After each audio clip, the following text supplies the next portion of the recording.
ఐపీఎల్కు ముందు ఫామ్లోకి Yuvraj Singh 2019 IPL season కోసం నిర్వహించిన వేలంలో యువరాజ్ సింగ్ని చివరి నిమిషంలో ముంబై ఇండియన్స్ సొంతం చేసుకుంది.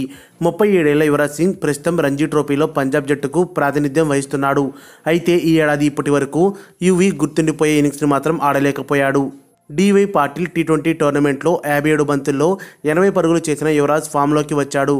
సయ్యద్ ముస్తక్ అలీ ట్రోఫీ ఐపీఎల్ ప్రారంభానికి ముందు యువీకి ఈ మ్యాచ్ సన్నాహకంగా కలిసొచ్చింది. ఎయిర్ ఇండియా 12 పరుగులకే 2 వికెట్లు కోల్పోయిన దశలో క్రీజులోకి వచ్చిన యువరాజ్ సింగ్ 3వ వికెట్కు ఐపీఎల్ స్టార్ పౌల్ వాల్తాటీతో కలిసి 51 పరుగులు జోడించాడు.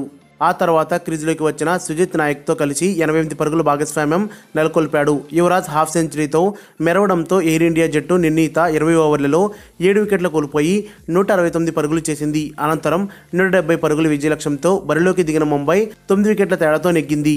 ముంబై కష్టం సెట్లో విక్రాంత్ 86 నాటౌట్, స్వప్నిల్ ప్రధాన్ 67 నాటౌట్ రాణించి జట్టు విజయంలో కీలక పాత్ర పోషించారు.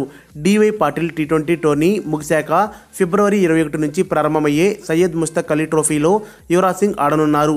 2011లో భారత్కు ఒంటి చేత్తో వరల్డ్ కప్ అందించిన యువీ ఆ తర్వాత ఫామ్ కోల్పోయి జట్టులో చోటు కోల్పోయాడు.